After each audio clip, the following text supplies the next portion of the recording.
3, 4 या 5 साल के बच्चे को किस तरह से राइटिंग सिखाएँ। बुक मैं आपके साथ डेवलप करूँ और वो होगी राइटिंग किस तरह से बच्चे को सिखाने चाहिए। आपका बच्चा भी मेरे बच्चे की तरह राइटिंग स्टार्ट कर दे। पहला पेज इस तरह से शुरू करें तो सबसे पहले हम स्टैंडिंग लाइन की प्रैक्टिस करवाएंगे। अब बारी आती है स्लीपिंग लाइन बनाने की। अब स्लीपिंग लाइन सिखा रहे हो तो बच्चे को बोले कि लेट जाए जस्ट लाइक यू। ये स्लीपिंग लाइन है। शुरू शुरू में बिल्कुल भी इंटरेस्ट नहीं ले रहा था।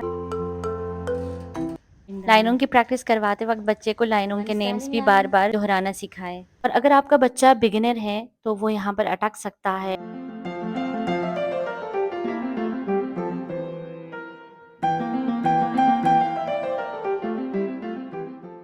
अस्सलाम वालेकुम everyone and welcome back to my channel again. आप सबकी पुरज़ोर फरमाइश पे मैं एक और ऐसी वीडियो लेकर आई हूँ जो हम तमाम पेरेंट्स की बहुत ज़्यादा ज़रूरत है, और वो है अपने 3, 4 या 5 साल के बच्चे को किस तरह से राइटिंग सिखाएं, बेसिक राइटिंग, और कहाँ से शुरू करें।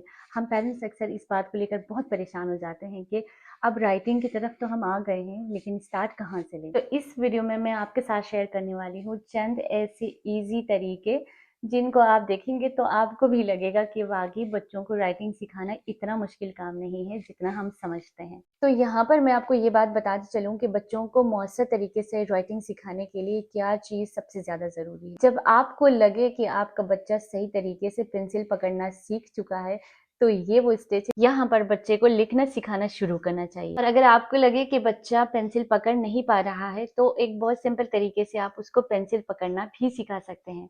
और वो तरीका ये है, अब बच्चे को बोलो कि वो ये 2 फिंगर्स इस तरीके से रखे और पेंसिल को इस तरीके से दोनों फिंगर से पकड़े, ठीक है? फिर ये जो बाकी फिंगर्स हैं उनको इस तरीके से सपोर्ट के लिए नीचे ले आए।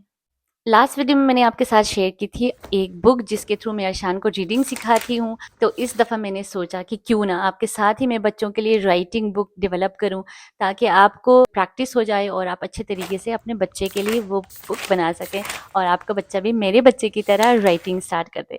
तो फिर तैयार हैं आप, एक कॉपी ले लें और साथ में एक पेन ले लें। तो पहला पेज इस तरह से शुरू करें कि लेसन 1 लिखे साइड पर और स्ट्रोक्स की हमने यहाँ पर प्रैक्टिस करवानी है। तो सबसे पहले हम स्टैंडिंग लाइन की प्रैक्टिस करवाएंगे। पहला वाला स्टैंडिंग लाइन थोड़ा सा बड़ा कर ले। इसके बाद नीचे 3 स्टैंडिंग लाइन बनाए। अगर एक रो में 3 से ज्यादा स्टैंडिंग लाइन बनाएंगे तो बच्चे बोर हो जाएंगे। इसके नीचे हर रो में 2 डॉट्स बनाएंगे ताकि बच्चा इसको प्रैक्टिस करे। तो यहाँ पर मैं थोड़ा सा ब्रेक लेती हूँ और आपको बताती चलूँ कि ये मेरा यूट्यूब चैनल है, इसको आपने सब्सक्राइब करना है अगर अभी तक सब्सक्राइब नहीं किया है तो, ताकि मैं आप लोगों के लिए इस तरह की वीडियोस बना सकूं। और इस वीडियो को लाइक और शेयर करना ना भूले ताकि दूसरे पेरेंट्स को भी इससे फायदा हो। जब आप बच्चे को स्टैंडिंग लाइन लिखना सिखा रहे हैं तो उसके कॉन्सेप्ट को मजीद क्लियर करने के लिए आप उससे एक एक्टिविटी भी करवा सकते हैं। आप बच्चे से कहो वो खड़ा हो जाए और उसको बोले दैट्स लाइक यू, ये भी स्टैंडिंग लाइन है और आप भी स्टैंडिंग हो। और पेज नंबर 2 पे भी स्टैंडिंग लाइन को इसी पैटर्न से आपने बनाना है ताकि बच्चे की मजीद प्रैक्टिस हो जाए। इस तरह से 2 डॉट्स लगाने का बच्चे को ये फायदा होता है कि कहाँ से इसको स्टार्ट लेना है और कहाँ पे इसको एंड करना है। और इसी स्टेज से ही बच्चे में ये हैबिट डेवलप करवाएं कि वो अपनी बुक को नीट एंड क्लीन रखे और इसी तरह वो नोटबुक हैंडल करना सीखेगा। शुरू में ही बच्चे के ऊपर बर्डन ना डाले कि वो पूरा पेज प्रैक्टिस करे। अगर वो एक रो पे ही बस कर देता है तो उसकी बात मान ले। वंस ये 2 पेजेस पे स्टैंडिंग लाइन की प्रैक्टिस फिनिश हो जाए तो अब बारी आती है स्लीपिंग लाइन बनाने की। स्टैंडिंग लाइन की तरह स्लीपिंग लाइन भी एक बड़ी सी ड्रॉ करें। स्लीपिंग लाइन की एक्टिविटी भी करवाई जा सकती है। और जब आप स्लीपिंग लाइन सिखा रहे हो तो बच्चे को बोले कि लेट जाएं और उसको बोलो कि जस्ट लाइक यू, ये स्लीपिंग लाइन है, ये आप है। और इनिशियली जो बड़ी लाइन हम खींचते हैं शुरू में, उसको आप 5 to 6 टाइम बच्चे से ट्रेस करवा सकते हैं। इसके बाद बारी आती है डॉट्स बनाने की। जाहिर बात है स्लीपिंग लाइन में डॉट्स जो होते हैं वो हॉरिजेंटल होते हैं। तो जब बच्चा लेसन 4 कंप्लीट करे तो अब हम लेसन 5 बनाएंगे जिसमें हम 2 लाइनों यानी स्टैंडिंग और स्लीपिंग लाइनों की टुगेदर प्रैक्टिस करवाएंगे और इसे हम हेडिंग देंगे स्ट्रोक्स टुगेदर। तो फर्स्ट 2 डॉट हम बनाएंगे स्टैंडिंग लाइन के लिए, फिर 2 हॉरिजेंटल डॉट्स बनाएंगे स्लीपिंग लाइन के लिए। अगर आप चाहते हैं कि मजीद प्रैक्टिस हो तो एक और पेज इसी तरह से डेवलप करवाए सेम इसी पैटर्न में। यहाँ तक 2 लाइनों की यानी स्टैंडिंग और स्लीपिंग की अच्छी खासी प्रैक्टिस हो चुकी है तो अब हम बढ़ेंगे स्लैंटिंग लाइन की तरफ। और पहले हम ड्रॉ करेंगे राइट स्लैंटिंग लाइन और इसी तरह से आप जब स्लैंटिंग लाइन सिखा रहे हो लिखना, तो आप उसको बोले कि ये आपका स्लाइड है, आप इसमें स्लाइड करोगे। तो अब इसको बनाओ, फिर इसमें स्लाइड करो।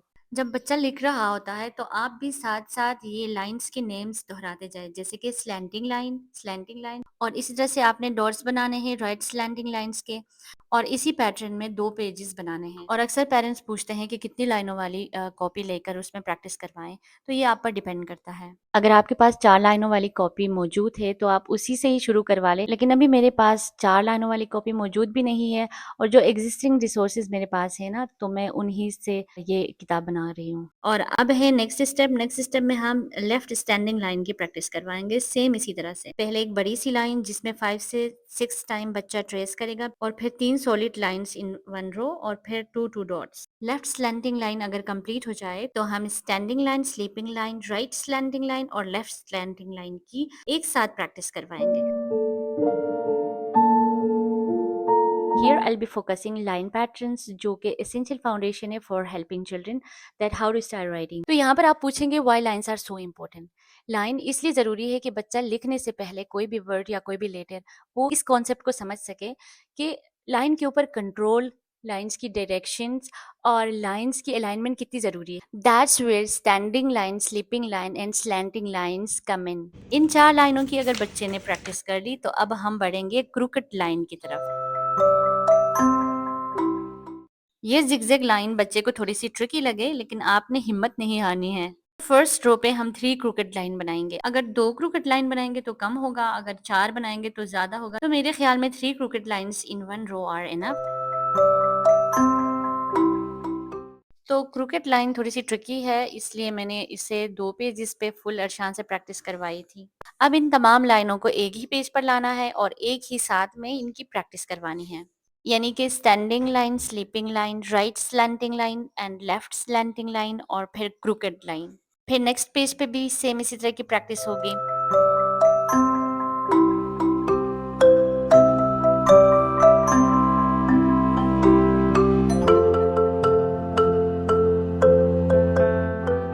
यहाँ पर हमारी लाइन्स की प्रैक्टिस कंप्लीट हो गई और अब हमने लाइन्स अल्फ़ाबेट को चुनना है, जो कि ये है और हमने सिर्फ इन्हीं की प्रैक्टिस करनी है। इनके अलावा जो अल्फ़ाबेट्स है इनको हमने अभी फ़िलहाल टच नहीं करना है। हर रोज़ एक लाइन अल्फ़ाबेट को ले लें और उससे तकरीबन 3 से 4 दफ़ा प्रैक्टिस करवाएँ। इसी तरह ये सारे लाइन अल्फ़ाबेट्स की लिखाई तकरीबन बच्चे को सिखाने में 2 से 3 महीने लग सकते हैं। हो सकता है कुछ बच्चे इससे भी ज़्यादा जल्दी सीख लें और कुछ बच्चे थोड़ी-सी देर भी लगा लेते हैं। और अब लाइन अल्फ़ाबेट में सबसे पहले आता है ए। तो बच्चे को ए सिखाने के लिए एक बड़ा-सा ए लिखें और साथ में इस अल्फ़ाबेट से शुरू होने वाली कोई पिक्चर बनाएँ और इसको बच्चे से कलरिंग करवाएँ। ए को लिखने की प्रैक्टिस कंप्लीट हो जाए तो हम ई को लेते हैं। इस दौरान में बच्चे को ये कंटिन्यूअसली बताते जाएँगे कि ये वो लाइनें हैं जो हमने बनाए थे पहले, अब उन्हीं लाइनों से हम ये लेटर बना रहे हैं। तो यहाँ पर भी हम सेम पैटर्न को फ़ॉलो करेंगे यानी 2 डॉट्स बनाएँगे, इससे ज़्यादा डॉट्स नहीं। यानी कि हर लाइनों वाले लेटर्स के लिए 2 डॉट्स ही बनाएँगे और साथ में हर लेटर के साथ उसकी पिक्चर भी बनाएँगे, जैसे ई से एग। तो इसी तरह हर लेटर को लेकर इंडिविजुअली बच्चे से प्रैक्टिस करवाएँगे एक-एक पेज पर। इंडिविजुअली एक-एक की प्रैक्टिस करने के बाद अब हम इनको मिलाकर प्रैक्टिस करेंगे, जैसे कि ए, ई, एफ, एच को एक पेज पर लिखेंगे और 2-2 डॉट्स बनाते जाएँगे, जिससे बच्चे को ट्रेस करने में भी आसानी हो।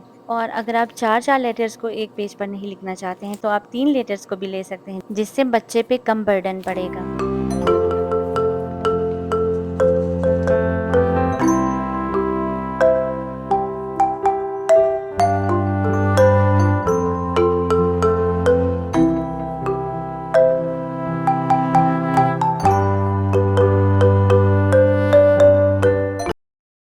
तो यहाँ पर मैं अरशान के साथ प्रैक्टिस कर रही थी। शुरू-शुरू में बिल्कुल भी इंटरेस्ट नहीं ले रहा था। This is standing line. You need to draw it. शुरू में बहुत ज़िद कर रहा था कि नहीं मुझे क्रेयॉन से लिखना है, मुझे वाटर कलर से लिखना है।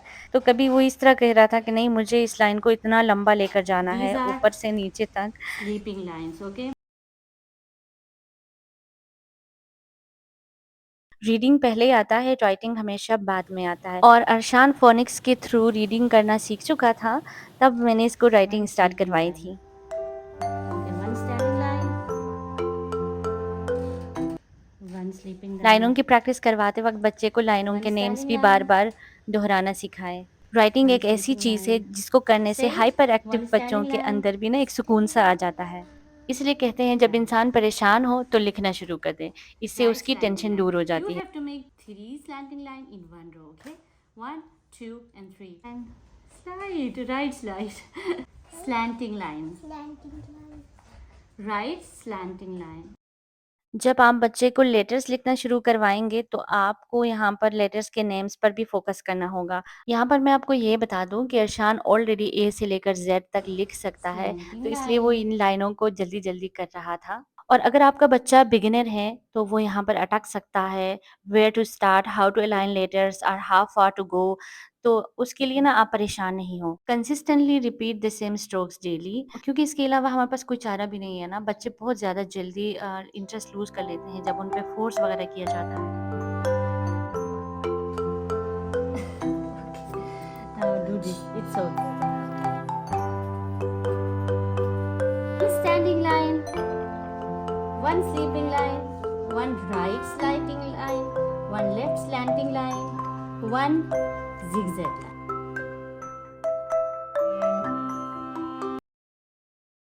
यहाँ पर अरशान ने अपनी लाइन्स स्ट्रोक्स कंप्लीट कर ली है और अब वो आएगा लाइन अल्फ़ाबेट्स की तरफ। F for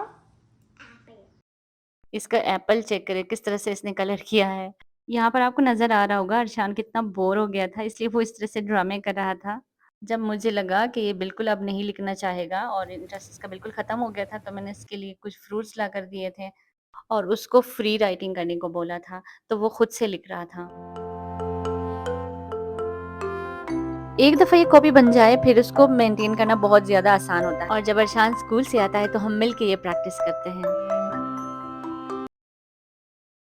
जाने से पहले मैं आपको कुछ टिप्स देना चाहती हूँ जो मैंने यूज़ किए हैं, तो मैं चाहती हूँ कि आप लोगों को भी आसानी हो राइटिंग सिखाने में बच्चे को। सबसे पहला टिप है बच्चे को पेंसिल से तरीके से पकड़ना सिखाएँ, जो कि मैंने आपको बता दिया कि किस तरीके से पकड़ना सिखाना चाहिए। अगर बच्चे को स्टिल पकड़ना नहीं आ रहा है तो उसको फ़ोर्स नहीं करें, उसको प्रैक्टिस करवाते जाएँ। क्योंकि अगर बच्चा गलत तरीके से पेंसिल को पकड़ के लिखना शुरू करेगा तो ये उसकी हैबिट बन जाएगी और इस हैबिट को बाद में छुड़वाना आसान नहीं होगा। नेक्स्ट टिप है अपने बच्चे का सिटिंग पोस्चर सही रखें। उसको किसी ऐसी जगह पर बिठाएँ जहाँ पर लिखना उसके लिए आसान हो।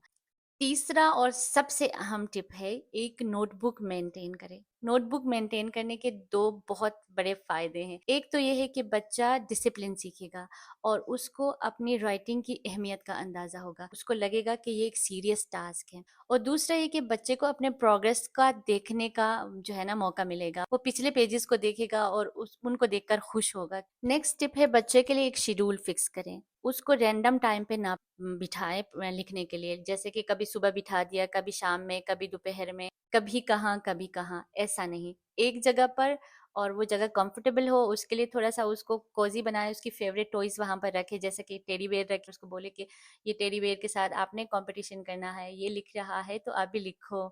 तो इस तरह से उसको मोटिवेट करना चाहिए।